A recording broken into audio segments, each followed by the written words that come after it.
जय श्री कृष्ण। राधे राधे।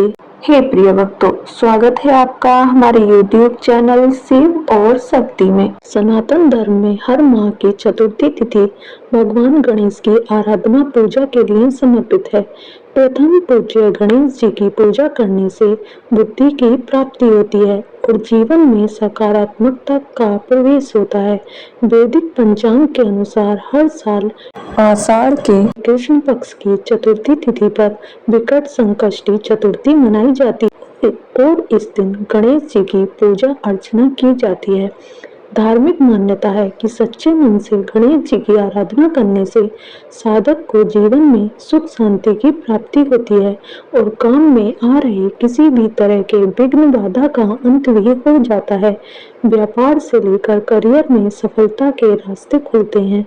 विकट संकष्टी चतुर्थी पर गणेश जी की विशेष कृपा पाने के लिए प्रभु की पूजा अर्चना कर उनकी कथा को अवश्य सुनना चाहिए।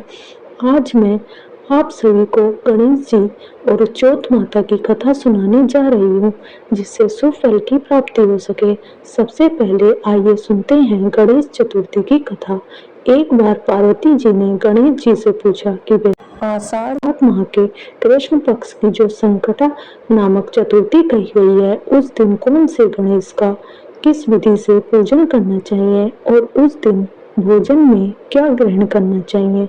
गणेश जी ने उत्तर दिया, हे माता, चतुर्थी के दिन व्रततुंड नामक गणेश की पूजा व्रत करनी चाहिए और भोजन में कमलगट्टे का हलवा लेना चाहिए।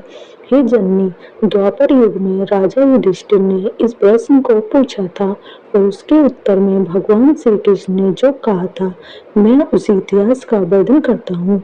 भगवान श्री कृष्ण बोले, हे राजन, इस कल्याणदात्री चतुर्थी का जिसने व्रत किया और उसे जो फल प्राप्त हुआ, मैं उसे ही तुमसे कह रहा हूँ।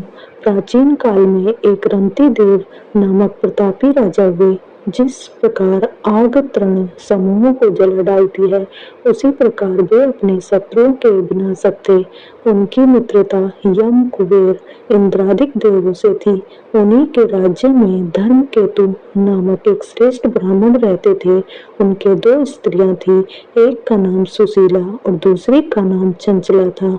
सुशीला नित्य ही कोई न कोई व्रत किया करती थी, फलतः उसने अपने शरीर को दुर्बल बना डाला था।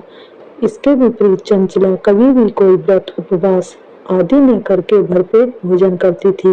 इधर सुशीला को सुंदर लक्षणों वाली एक कन्या हुई और उधर चंचला को पुत्र रत्न की प्राप्ति हुई। यह देखकर चंचला बारंबार सुशीला को ताना देने लगी, अरे सुशीला, तूने इतना व्रत उपवास करके शरीर को जर्जर बना डाला, फिर भी एक कृशकाय कन्या को जन्म दिया। मुझे देख, मैं कभी व्रतादि के चक्कर में न पड़कर हर्ष पुष्ट बनी हुई हूँ और वैसे ही बालक को भी जन्म दिया है। अपनी सोच का व्यंग्य बाण सुशीला के हृदय में चुभने लगा। वह पतिव्रता विधिवत गणेश जी की उपासना करने लगी। जब सुशीला ने भक्ति भाव से संकट नाशक गणेश चतुर्थी का व्रत किया, तो रात में वरदायक गणेश जी ने उसे दर्शन दिए और श्री गणेश जी ने कहा, हे सुशीले, तेरी आराधना से हम अत्यधिक संतुष्ट हैं। मैं तुझे वरदान दे रहा हूँ कि तेरे कन्या के मुख से निरंतर मोती और मूंगा प्रवाहित होते रहेंगे। हे कल्याणी, इससे तुझे सदा प्रसन्नता रहेगी। हे सुशीले, तुझे वेद शास्त्र वेदता एक पुत्र भी होगा। इस प्रकार का वरदान देकर गणेश जी वहां से अंतर्ध्यान हो गए। वरदान प्राप्ति के फलस्वरूप उस कन्या के मुंह से संदेह मोती और मूंगा झड़ने लगे।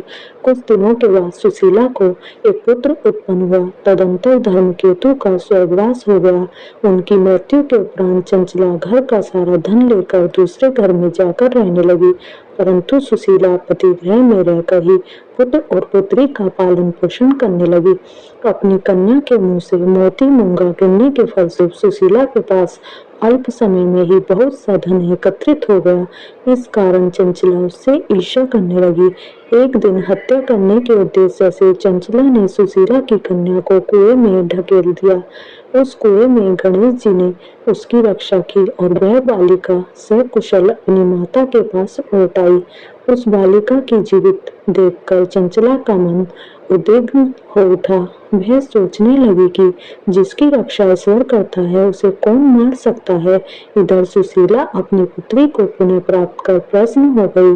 पुत्री को छाती से लगाकर उसने कहा, गणेश जी ने तुझे पुनः जीवन दिया है। अनाथों के नाथ गणेश जी ही हैं। चंचला आकर उसके पैरों में नतमस्तक हुई। उसे देखकर सुशीला के आश्चर्य का ठिकाना नहीं रहा। चंचला हाथ जोड़कर कहने लगी, हे बहन सुशीले, मैं बहुत ही पापिन और दुष्टा हूँ। आप मेरे अपराधों को क्षमा कीजिए। आप दयावती हैं। आपने दोनों कुलों का उद्धार कर दिया। जिसका रक्षक देवता होता है उसका मानव क्या बिगाड़ सकता है। जो लोग संतों एवं सत्पुरुषों का दोष देखते हैं वे अपनी करनी से स्वयं नाश को प्राप्त होते हैं। इसके बाद चंचला ने भी उस कष्ट निवारक पूर्णदायक संकटनाशक गणेश जी के व्रत को किया। श्री गणेश जी के अनुग्रह से परस्पर उन दोनों में प्रेम भाव स्थापित हो गया। जिस पर गणेश जी की कृपा होती है उसके शत्रु भी मित्र बन जाते हैं। सुशीला के द्वारा संकटनाशक गणेश चतुर्थी व्रत किए जाने के कारण ही उसकी सोच चंचला का हृदय परिवर्तन हो गया। श्री गणेश जी कहते हैं कि हे देवी, पूर्व काल का पूरा वृतांत आपको सुना दिया। इस लोक में इससे श्रेष्ठ विघ्न विनाशक कोई दूसरा व्रत नहीं है। भगवान श्री कृष्ण जी कहते हैं कि हे धर्मराज, आप भी विधि पूर्वक गणेश जी का व्रत कीजिए। इसके करने से आपके शत्रुओं का नाश होगा तथा अष्ट सिद्धियां और नव निधियां आपके सामने करबद्ध होकर खड़ी रहेंगी। हे धर्मपरायण युधिष्ठिर, आप अपने भाइयों, धर्म पत्नी और माता के साथ इस व्रत को कीजिए।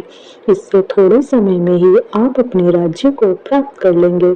अब आइए श्रवण करते हैं संकष्टी चतुर्थी के दिन सुनी जाने वाली चौथ माता की कथा। एक गांव में एक सेठ और सेठानी रहते थे। उनके एक बेटा और बहू थे। बहू सबको भोजन करा के फिर स्वयं भोजन करती थी। एक पड़ोसन ऐसी भी थी जो रोज पूछती थी कि बहू आज क्या बनाया। बहू कहती थी, ठंडो बासी। एक दिन उसके पति ने ऐसा सुनकर विचार किया कि आज तो पकवान बनाए जाएं, फिर देखें कि मेरी पत्नी क्या कहती है। उसने तरह तरह के पकवान बनाए और घर के सभी लोगों ने साथ बैठकर भोजन किया। आज भी पड़ोसन ने पूछा तो बहू ने कहा, ठंडो बासी।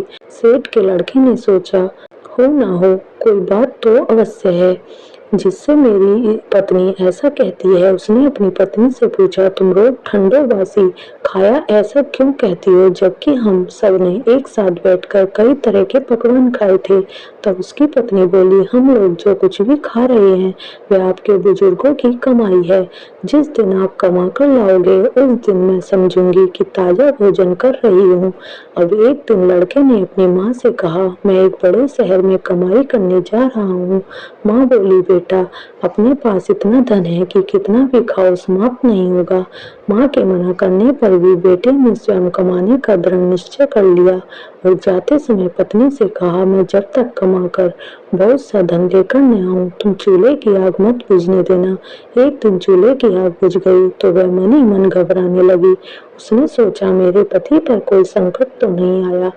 जल्दी से पड़ोस में जाकर चूल्हे में आग डालने का विचार करके गई। वहां पड़ोसन चौथ माता का व्रत पूजन कर रही थी। पड़ोसन ने कहा, थोड़ी देर में आकर आग ले लेना। बहू ने पड़ोसन से पूछा, आप यह व्रत क्यों करती हो, इससे क्या मिलता है। तब पड़ोसन ने कहा, चौथ माता के इस व्रत को करने से अन्न, धन और लक्ष्मी मिलती है तथा सभी मनोकामनाएं भी पूरी होती हैं। अब बहू भी चौथ माता का व्रत करने लगी। दीवार पर चौथ माता बनाई। उस दिन घी गुड़ का चूरमा बनाकर रात्रि को चंद्रमा को अर्घ्य देकर भोजन करती है। ऐसा करते करते बहुत दिन व्यतीत हो गए।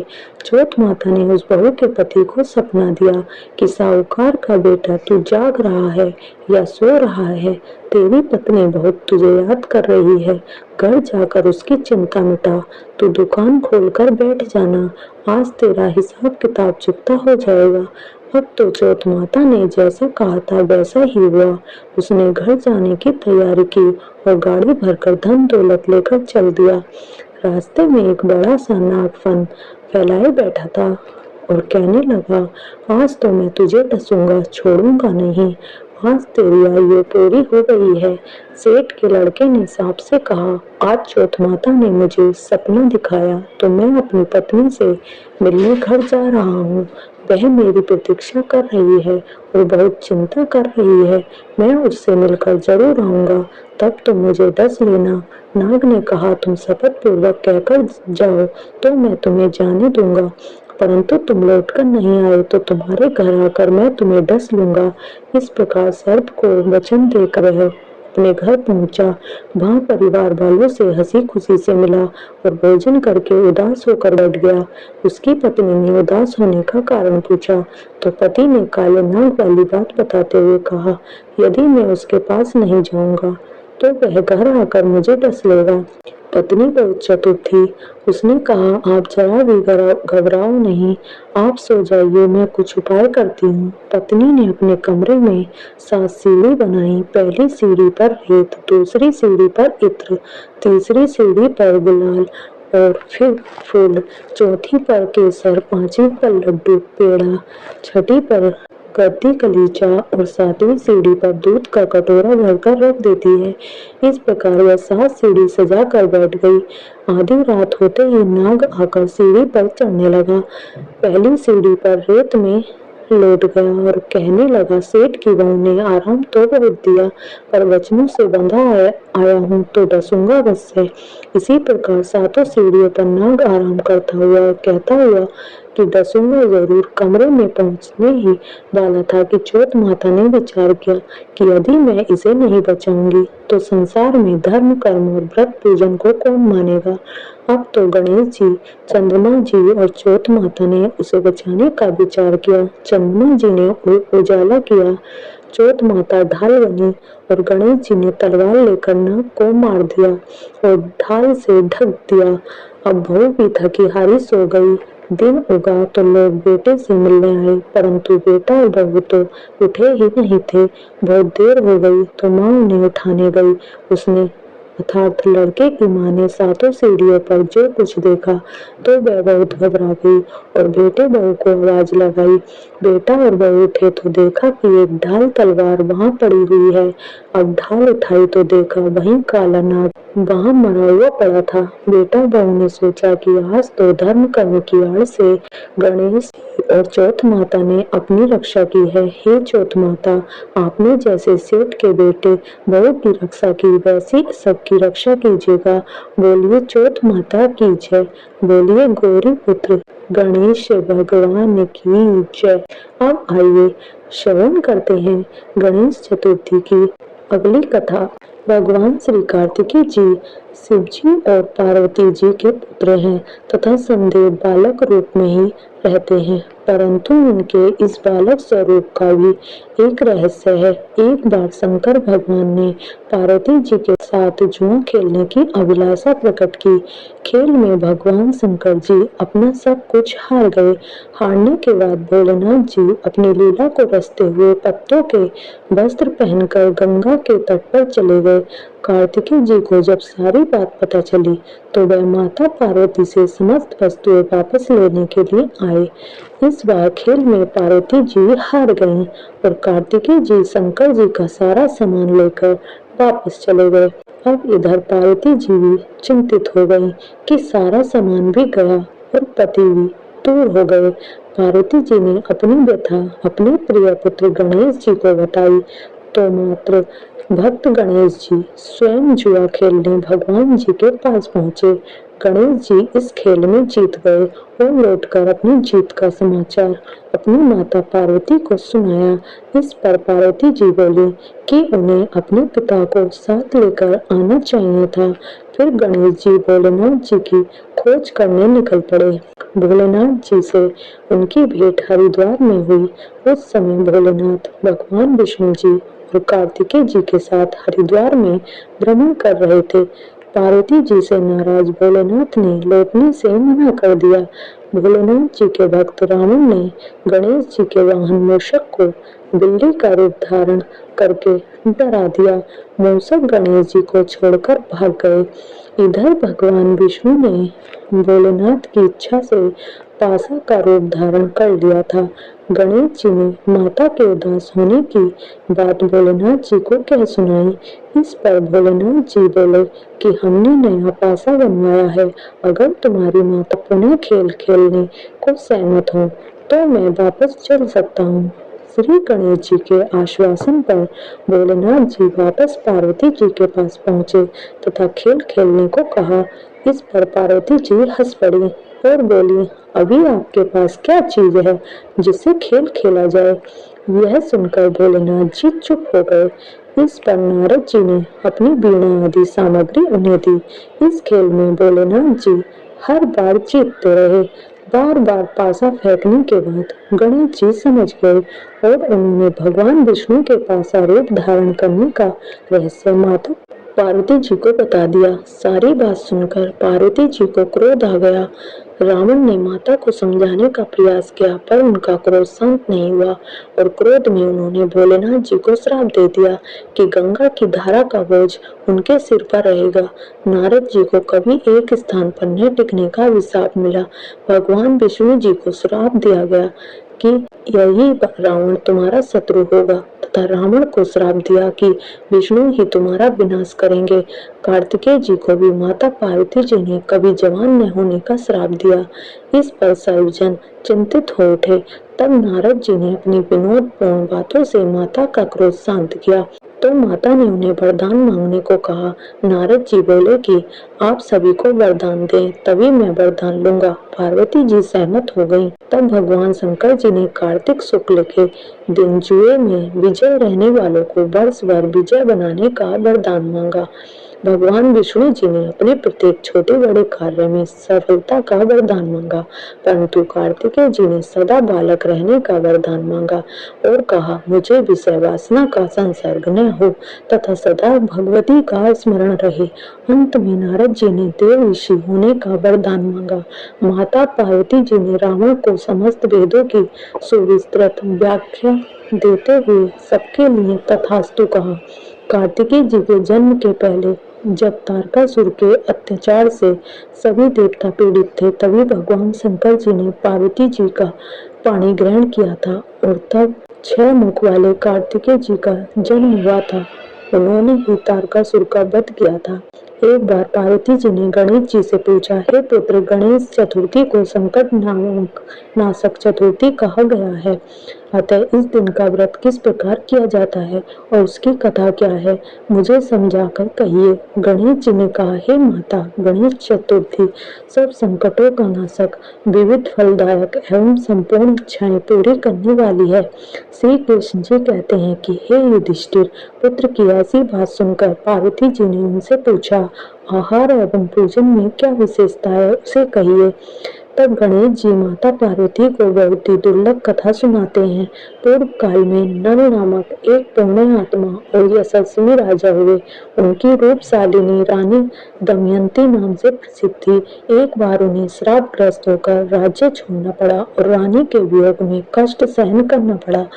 तब उनकी रानी दमयंती ने सर्वोत्तम व्रत को किया। पार्वती जी ने पूछा, हे पुत्र, दमयंती ने किस विधि से इस व्रत को किया और किस प्रकार व्रत के प्रभाव से 3 महीनों के अंदर ही उन्हें अपने पति से मिलने का सहयोग प्राप्त हुआ, इन सब बातों को आप मुझे बताइए। श्री कृष्ण जी ने कहा, हे युधिष्ठिर, पार्वती जी के ऐसा पूछने पर बुद्धि के भंडार गणेश जी ने जैसा उत्तर दिया उसे मैं कह रहा हूँ, आप भी सुनिए। श्री गणेश जी कहते हैं कि हे माता, राजा नल को बड़ी बड़ी आपदाओं का सामना करना पड़ा। हाथी खाने से हाथी और घुड़साल से घोड़े का अपहरण हो गया। डाकुओं ने राजकोष लूट लिया और अग्नि की ज्वालाओं से घिरकर उनका माल भस्म हो गया। राज्य को नष्ट करने वाले मंत्री लोगों ने भी साथ छोड़ दिए।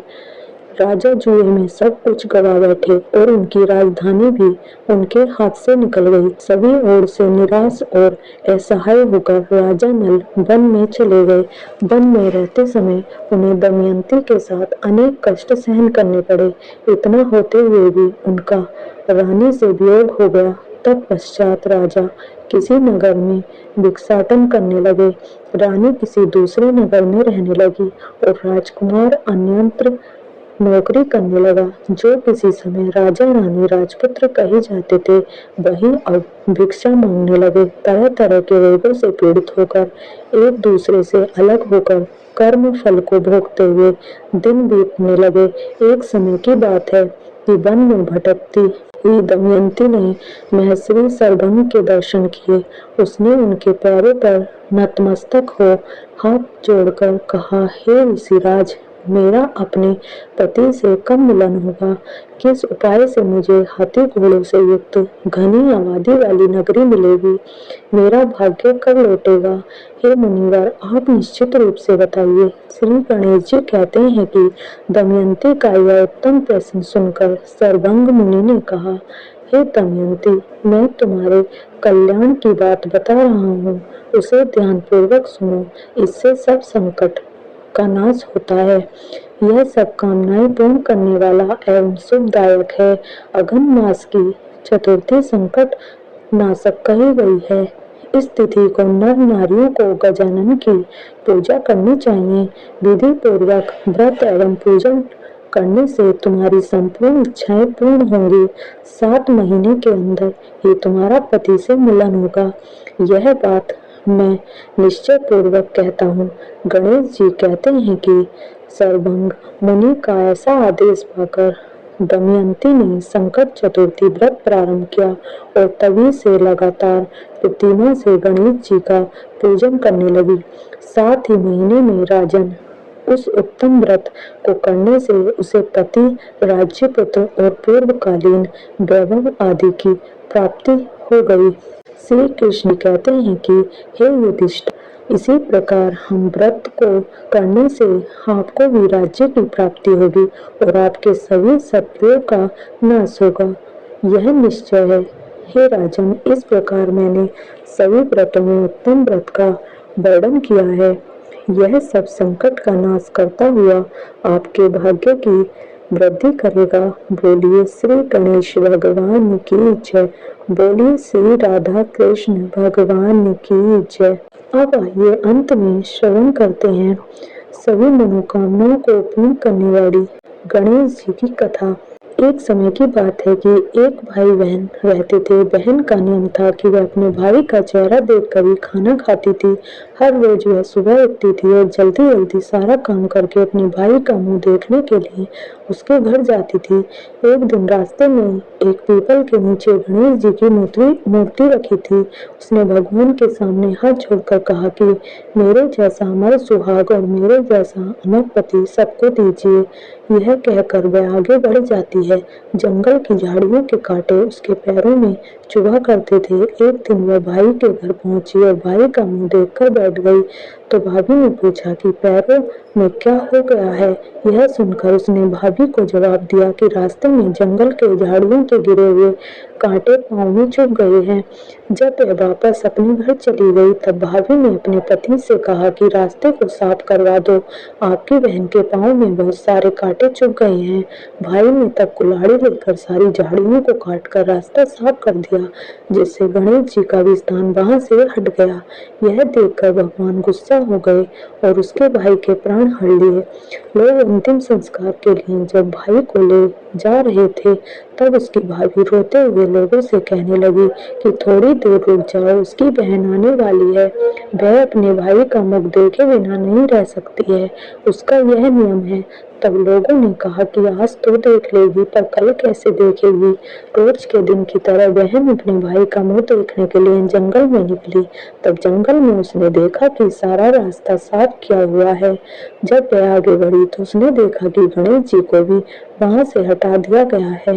तब उसने जाने से पहले गणेश जी को एक अच्छे स्थान पर रखकर उन्हें स्थान दिया और हाथ जोड़कर बोली कि हे विघ्नहर्ता भगवान, मेरे जैसा अमर सुहाग और मेरे जैसा अमर पति सबको देना। फिर बोलकर आगे निकल गई। भगवान तब सोचने लगे कि अगर इसकी नहीं सुनी तो हमें कौन मानेगा, हमें कौन पूजेगा। तब सिद्धि विनायक ने उसे आवाज दी, बेटी, इस खिजड़ी के 7 पत्ते लेकर जा और उसे कच्चे दूध में घोलकर भाई के ऊपर छिड़क देना, वह उठकर बैठ जाएगा। यह सुनकर जब बहन पीछे मुड़ी तो वहां कोई नहीं था। फिर वह यह सोचने लगी कि ठीक है, जैसा सुना वैसा ही कर लेती हूँ। फिर वह 7 खिजड़ी के पत्तियों को लेकर अपने भाई के घर पहुंची। उसने देखा कि वहां कई लोग बैठे हुए हैं। भाभी बैठी रो रही है और भाई की लाश रखी है। तब उसने उन पत्तियों को बताए हुए नियम के तहत भाई के ऊपर छिड़का। तब भाई उठकर बैठ गया। भाई बहन से बोला कि मुझे बहुत ही गहरी नींद आ गई थी। तब बहन बोली कि यह नींद किसी दुश्मन को भी न आए, और उसने सारी बात अपनी भाई को बता दी। जय श्री गणेश। अगर वीडियो पसंद आई हो तो वीडियो को लाइक, चैनल को सब्सक्राइब और कमेंट बॉक्स में जय श्री गणेश अवश्य लिखें। धन्यवाद।